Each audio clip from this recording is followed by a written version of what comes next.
We come to chapter 17, and we've already had 2 covenants. And I hope you're getting a little comfortable with that concept of covenant. Although it means different things at different times, a covenant is really a promise. It's a will. It's a testament. We have the Old Covenant and the New Covenant. We call them Old and New Testaments. But the first covenant was clearly an unconditional one, where after the flood, God put the rainbow in the sky and said to Noah, Noah, here is my promise. I will never again flood out the whole earth and destroy all life on the earth. I'll never again do that. And that was an unconditional promise. And Noah didn't have to do anything about that, but sit back and say, wow, that's great, Lord. Beautiful. I like that covenant. Okay, good. Unconditional one. The second one we actually looked at last week in Genesis 12 was the covenant of the divided sacrifice. And that called upon some action on Abraham's part. He had to get a heifer and a goat and a ram and slaughter them in half and put the bloody parts of the 3 animals and some birds along in sort of a pathway. And that was an ancient way of sealing a covenant where usually the 2 parties would walk through the midst of it and basically be saying to the other one, if you don't fulfill your part, that's what I'm going to do to you. Or if I don't fulfill my part, that's what you can do to me. Now, that's not what happened here, because this was only a partially conditional. This is sort of a semi-conditional covenant, because instead of them walking through it, God sent an image of a burning furnace, which was really a smelting pot. In the ancient world, they purified metals by burning them and took all the dross off, and over that, a burning torch. And that was in the context of God telling Abraham what was going to happen to his posterity. He had promised Abraham land, posterity, and blessing.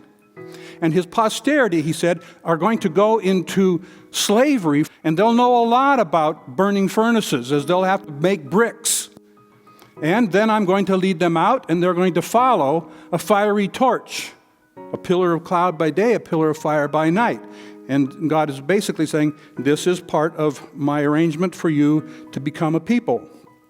Well, now we come to the third covenant that's being given, and this one's to Abraham also. And this one's conditional upon obedience. And God's provision here is going to be a son through whom all the nations of the earth will be blessed. And this would also be a bloody covenant of circumcision.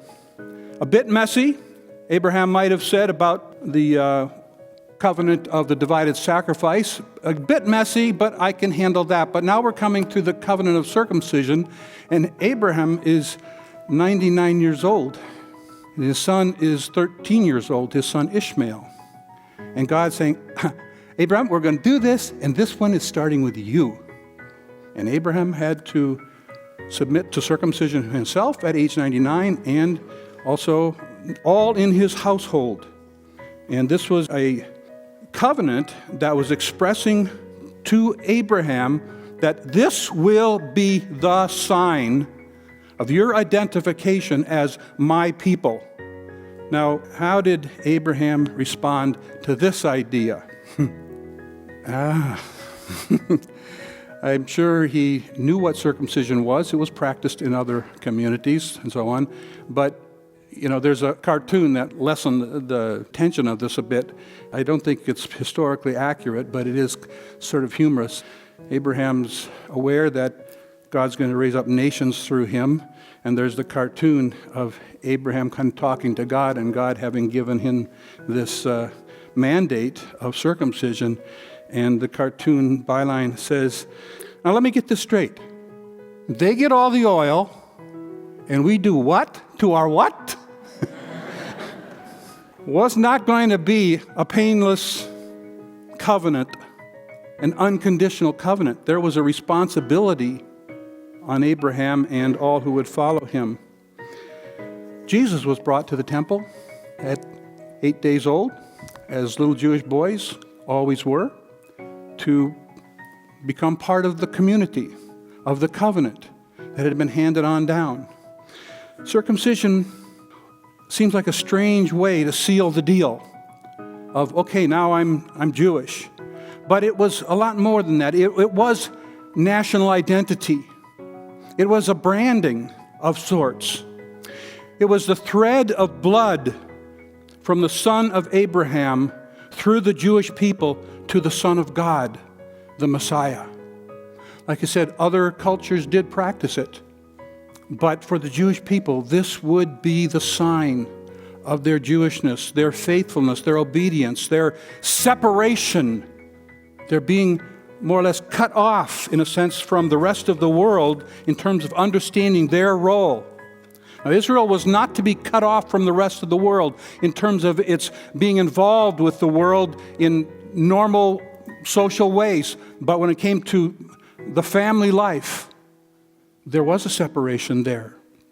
Another title for this message could have been Cutting the Covenant and the Culture, because both of those things are seen in these texts that we're looking at. There is a cutting of the covenant, and that's what the circumcision is all about. There's the cutting of the foreskin of the male sexual organ, and it implies the idea of separation and of purity. And God begins that when he starts talking to Abraham in chapter 17. It had been 24 years since Abraham had come to the promised land, and 13 years since Ishmael was born to Hagar. 13 years of silence from God. And now God comes to speak to him again to reconfirm or reaffirm this covenant. And he says, walk before me, and be blameless. I am God Almighty. Walk before me and be blameless. I will confirm my covenant between me and you and will greatly increase your numbers.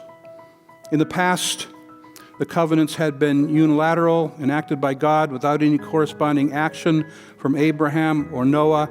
But this covenant requires, walk before me, be blameless. Was God expecting total moral perfection from Abraham from here on out? Was God expecting that Abraham would never again falter in any of his actions or thoughts or speech? Well, that's what blamelessness would seem to imply. But I think it should be understood more like finding, and often that same word is used about a sacrifice, an animal that is blameless. It's still an animal that's going to die and has all the markings of life and death on it, but it's acceptable to God.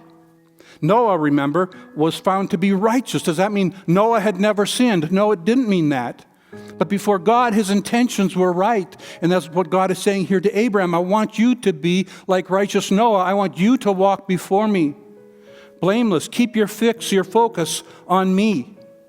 And fulfill wholeheartedly and honestly your part of the covenant of being my people, being reserved for me, not becoming entangled with all of the foreign deities and idols and corruption of the cultures around you.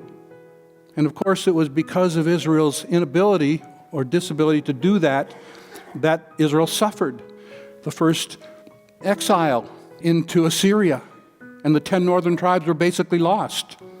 And Judah was sustained for a while, and then the Babylonians came and took away the Judeans, and they went into exile for 70 years, and a remnant returned. But in both cases, it was because of their idolatry, their breaking the covenant of following Yahweh with a pure heart.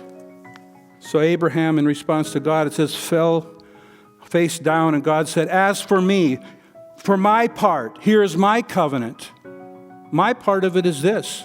And he changes his name. You will be the father of many nations. No longer will you be called Abram. Your name will be Abraham.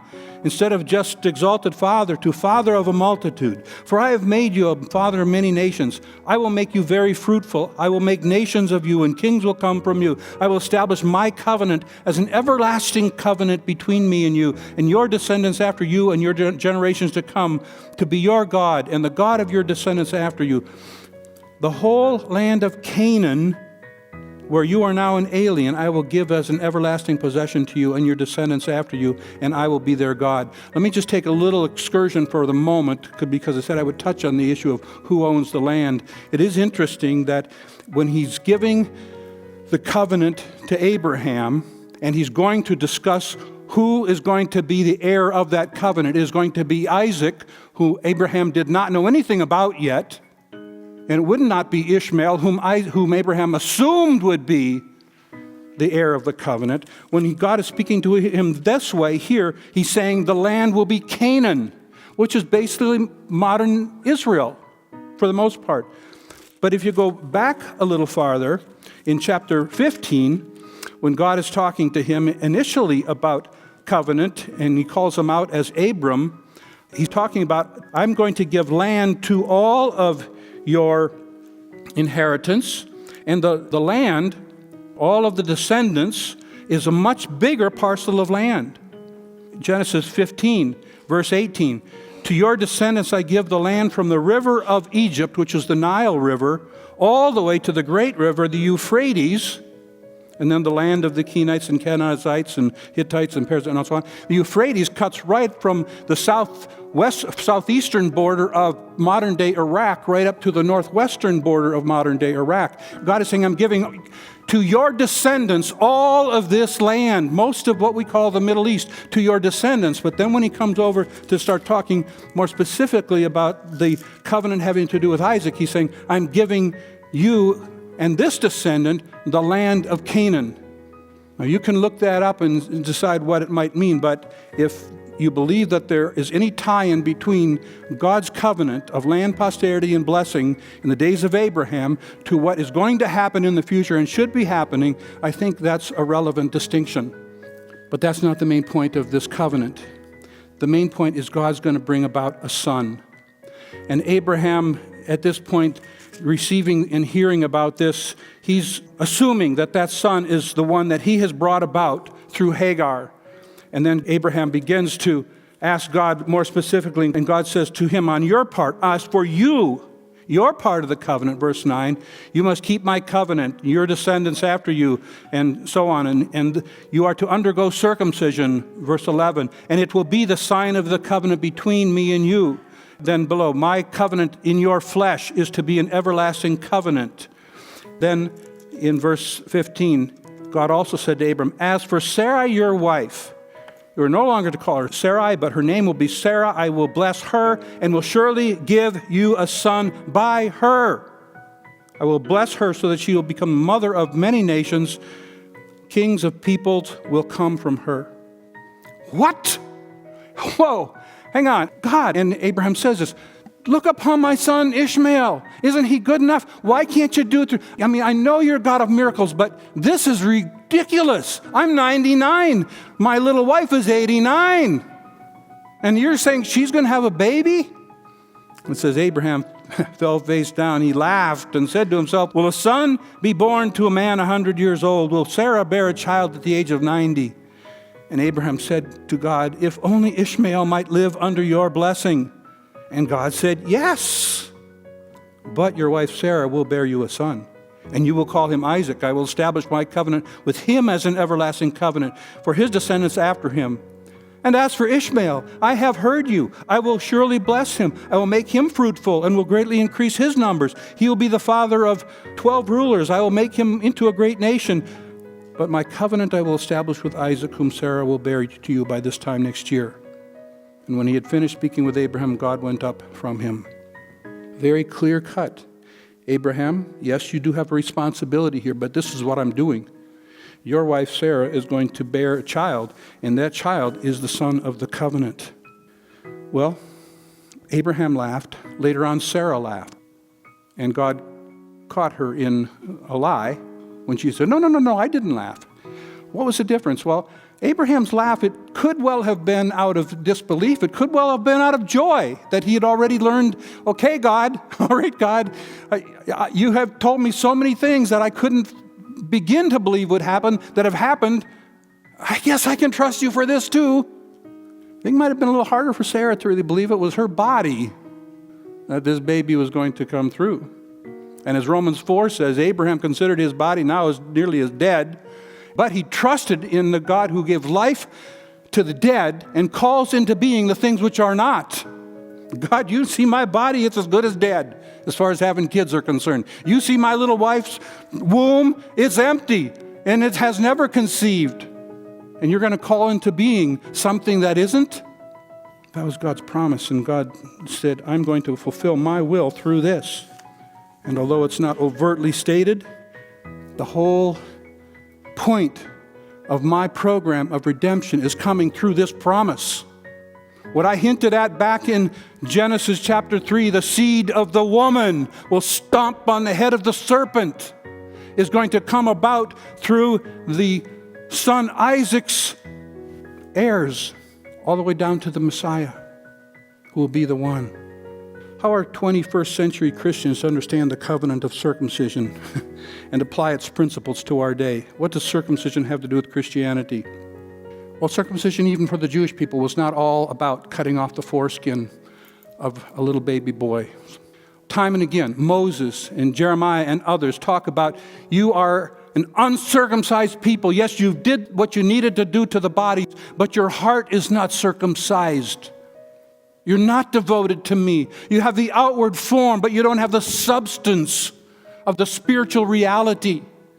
In fact, Jeremiah even sort of made fun of the people in his day, and he talked about the many other nations who practiced circumcision, and yet the Jewish people would never say they were circumcised people. And Jeremiah says, and neither are you, in Jeremiah 4:4 and 9:26 and so on. But here's the key point about it and how this has to do with modern application in terms of our view of sexuality. God chose the male sex organ as the sign of faithfulness and fidelity to his covenant. He could have done like the Greeks did. He could say, oh, just pierce your ear. Well, that's the mark of ownership. No, he chose that specific part of the body because he wanted this race of people that would come through the normal birth process to be the context through which he would bring about a Messiah. And he was focusing on the need for purity. Not only racial purity, but sexual purity. I don't want you involved with the other nations of the world. And eventually, I don't want you going off and marrying all kinds of women, although there was kings and so on that disregarded that. But God was talking about a circumcised heart. But he said physical circumcision is not enough. Circumcision means cut, separated, or sanctified. And here's where I want to make the point. God is talking about sanctification here. That's the covenant. Being cut off from the worldly attachments that keep us from Jesus. Being sanctified. Now, in our denomination, we have the fourfold gospel. Jesus is the Savior. He's the sanctifier. He's the healer. He's the coming King. And sanctification is a process begun in a crisis moment in which you dedicate everything you are and have to Jesus and say, nothing is more important than following and obeying you. That's what discipleship is. And certainly has to do with our sexuality, has to do with our materialism, has to do with all the affections of our heart that can be false idols. So it's a sign of sexual fidelity and purity. Move on from that understanding of what circumcision was all about to during the conversation when God is talking to Sarah and telling her about what's going to happen. It says in verse 16 of chapter 18, when the men got up to leave who had been visiting, and over in verse 2, it says that 3 men were standing there, and Abraham honored them tremendously, and there were 3 men. But then the men got up to leave. 2 men got up to leave, we're told. We see later on. And one stayed on and talked with Abraham, and that one is called the Lord. Jesus in Genesis, we might say. And the Lord said as the others were leaving, shall I hide from Abraham what I am about to do? Abraham will surely become a great and powerful nation, and all nations on earth will be blessed through him. For I have chosen him so that, catch this, verse 19, I've chosen him so that he will direct his children and his household after him to keep the ways of the Lord by doing what is right and just, so that the Lord will bring about for Abraham what he has promised. A little parental responsibility there laid upon us all. Then the Lord said, the outcry against Sodom and Gomorrah is so great, their sin is so grievous, I will go down, see what they have done. Is it as bad as the outcry that's reached me? If not, I will know. And the men turned away and went toward Sodom, but Abraham remained standing before the Lord. And then Abraham starts bargaining with the Lord because he knows his nephew and family Lot are there in Sodom. And he's saying, Lord, if there are 50 righteous people, and he bargains them down to 10. And God says, yes, I'll save it. I'll save it. I'll spare it. I'll spare it. And he stops at the number 10. The Lord had finished speaking with Abraham. He left, and Abraham returned home. And 2 angels, verse 19, arrived in Sodom. And you know the story about how they went into the town square, and Lot saw them and said, you better come with me. And they said, no, we'll stay out here. He said, you come with me. And he dragged them into their house, and around midnight or so, all the men and boys of the community came and started beating down the door and say, bring out your guests so that we can have sex with them. And Lot said, no, and did what was an awful thing, offered his daughters instead. And then the angels by morning say, okay, we got to get up and get out of here. Go, let's go. And it says they hesitated, and they, in verse 16, and the angels grabbed their arms and pulled them out. And so the ones that were led out were Lot and his wife and daughters. And then God rained down the fire and brimstone on the cities of Sodom and Gomorrah. Said, don't look back. Don't look back. Lot's wife did. She looked back, and she was turned into a pillar of salt. This is a terrible passage because it expresses, what's interesting here is that whether Lot had right motives or not in choosing that place to go to when Abraham made the deal, God did have a witness. God had a witness there, somebody who was a God-fearer. We don't know how mature in spirituality that Lot was, but there was a God-fearer in their city. He obviously didn't get it turned around very well. God's looking for people to impact the culture around us who are brokenhearted about sin, our own sin, starting with our own sin. And I don't know why Lot wasn't a great missionary, and I don't know what God's ultimate purposes were. I think he would love to have turned those cities around. He was willing to save those cities if even 10 righteous people could be found there, assuming that those 10 righteous people could hopefully impact the cities that were going to be under his judgment. But these people were living in flagrant rebellion against natural and social law there. And it's similar to the days of Noah, when God is saying, I've seen enough. I've seen enough. This wanton, lustful life is against all of my principles and all of my laws. Scripture is pretty consistent in talking about the need for sexual purity. It has to do with male and femaleness. It has to do with monogamy. You can try to interpret things away, but our sexual lives need to be viewed as sacred and solemn. They're important and they're holy. And God has no time for fornication or adultery or homosexual behavior. I'm pretty careful in the way I use terminology on these issues. Personally, and you can argue and social psychologists will, I personally don't believe anyone is born and determined to be homosexual. Things happen in life where people make decisions. And any time we deviate from God's plan for us sexually, we have gone astray. We've moved outside that covenant blessing that he wants of sexual purity. And I believe there are indications, especially in the New Testament, that the sin of Sodom and Gomorrah is singled out a bit more than other kinds of sexual sin because of the impact on society as a whole.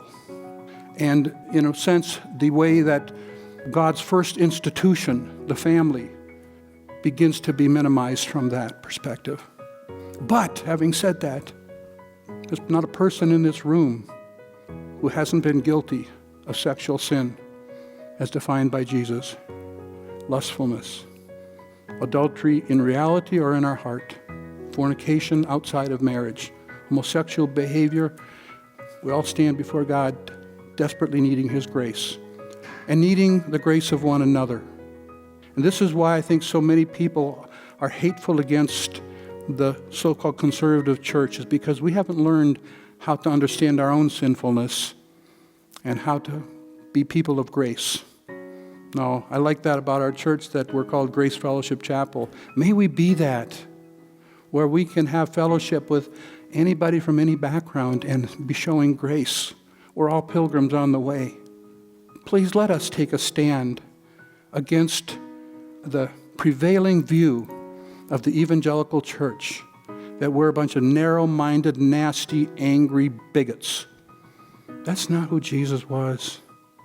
To the woman caught in adultery, who the others were wanting to stone, he said, the one who's without sin, you cast the first stone.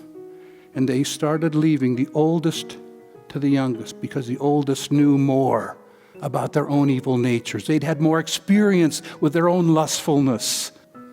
And they walked away in shame. And then Jesus said, neither do I condemn you, but go and sin no more. Both words. We don't like the fact that we live in such a fallen world, but it's true we do. Our fallenness can take us in so many different directions. There are so many different kinds of sins that we get trapped in, but we seem to single out some. We should have the same attitude toward adultery, fornication, idolatry, pornography, murder, including abortion, gluttony, thievery, profanity, chemical addictions, lawlessness, rage, and so on and so on and so on. And what is that attitude? It sounds trite, but it's profound. We love the sinner, and we hate the sin, starting with our own. If you're going to love yourself, you got to hate the sin in your own life. I think that's the attitude Jesus wants us to have as a people. Well, I didn't figure I'd get to the last 2 points, but the last 2 points have to do with Abraham's own sin of, for the second time, offering up his wife as his sister to save his own skin. Not exactly walking before God and being blameless in that sense, but living under the covenant of grace. And then chapter 21 gets into the birth of Isaac and the very sad separation of Hagar and Ishmael from the family. And of course, so much of the Arab-Jewish hostilities trace back to that. And I don't have time to deal with all that this morning. But the main point is, if I can say it in word, sanctification. It has to do with our own separation unto God. Separation from the ways of the world that pull us down and drag us into our own weaknesses and vulnerabilities and sinfulness.